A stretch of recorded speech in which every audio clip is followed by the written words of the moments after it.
I'd like to see a lot more women in kind of all those decision-making roles. I'd like to see a lot more people from the rainbow community in those roles. I'd like to see a lot more people of colour in those decision-making roles.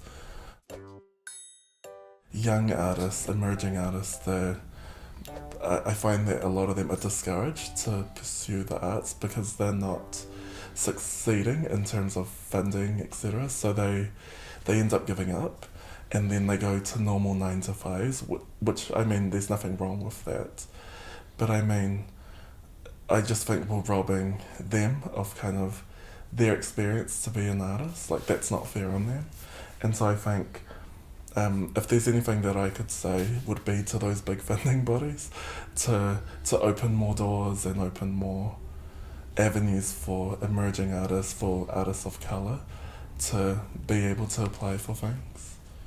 And I think that also needs to, I mean, I could go on about this for ages, but I think part of that is those decisions are being made by people not of colour. Like, they're saying, we need to be diverse, and I say, but who's making those decisions? And when you look at the head, or if you look at the people on that team, none of them are diverse. And so I'd like to see a lot more women in kind of all those decision-making roles. I'd like to see a lot more people from the rainbow community in those roles. I'd like to see a lot more people of colour in those decision-making roles.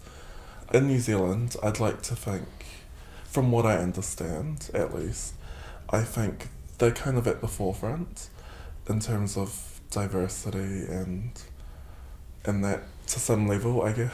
And Australia's a close second, or not a second at all?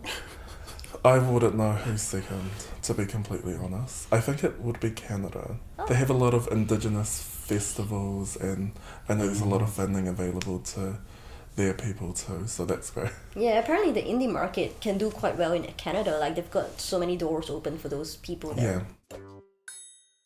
Well, I still want education to be a big part of what I do. So even though I'm working as a writer, I still teach.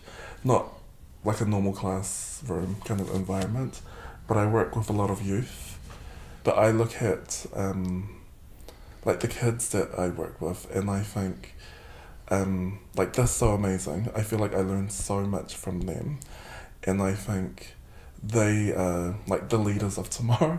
And so there's a lot that I want to be able to do for them in terms of making their adult lives a lot easier. I always had this plan to be like a university lecturer where I could travel and do that but still be a writer. I don't see why I can't do both. Yeah. Yeah. That sounds like the dream. Yeah. So you're pursuing sort of like the writing, the teaching side of things as well. Yeah. While we are already writing anyway, so I think it's quite an easily combined kind of subject. Most people don't see it as that though. Right. From what I have encountered. Okay. Like, my family don't understand it, for instance. Have you tried explaining it to them? I've tried to explain it, yeah. Okay.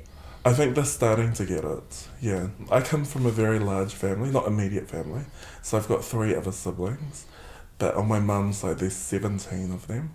She has 16 other siblings. My gosh. And so I've got like 100 first cousins who I still haven't all met, but none of them are artists. And so I feel like when I come to like big family gatherings and stuff, I'm almost like this kind of exotic animal from a zoo. Yeah. Like, I stand up for the wrong reasons, and I go, actually, I'm just being me. Back in New Zealand, is that I have like a village of people just waiting back home, and I feel like they're very supportive of what I do, whereas here it's a lot more different. Like, my family, yes, they keep me super grounded, but it's so hard to connect with other artists. Yeah, Sydney has that vibe of being very fast-paced. It is super fast-paced. Yeah. I mean, I grew up in Wellington originally, and then I moved to Auckland, so I lived in Auckland for the past 10 years. But that shift was very hard for me, because I went from like very slow to like a medium kind of fast. So And then from Wellington to Auckland, you mean? From Wellington to Auckland. And then when I moved from Auckland to here, it's so fast. Like, I can't keep up almost.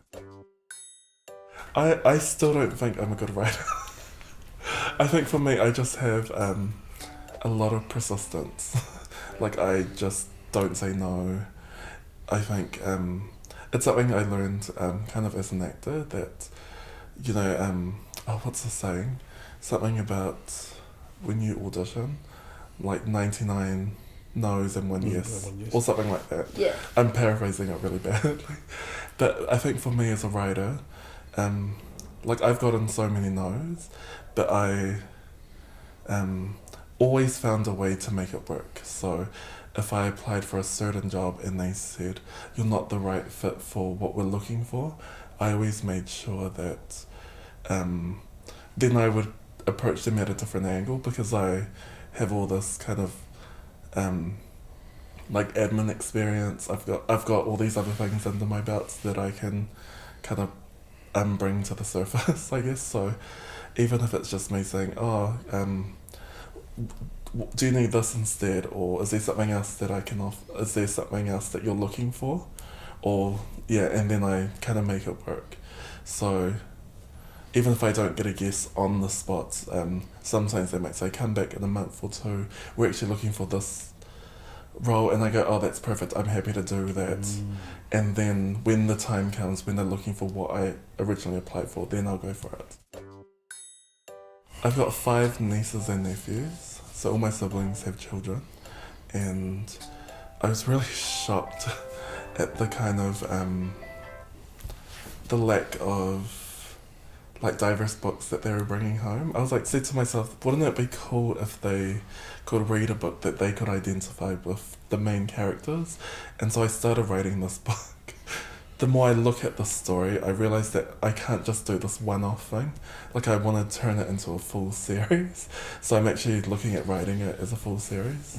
It's been hard because I'm not like a prose writer. Like, I don't write just normal narrative stories. I'm more a script writer. Yep. And so it was very challenging, but there's a lot of things that I learned in terms of my undergraduate, and so I'm so grateful to that degree that I did, and I'm so grateful to like the people that I encountered during that. Like their voices and their advice just seem to pop up so often as I'm writing this, and so I'm eternally grateful for that. Well, folks, that brings us to the end of another episode of The Convo Couch. Again, my name is Lawrence. I'm Sun. And we'd like to thank our guest for this week, storyteller Gabriel. Thanks for having me, guys.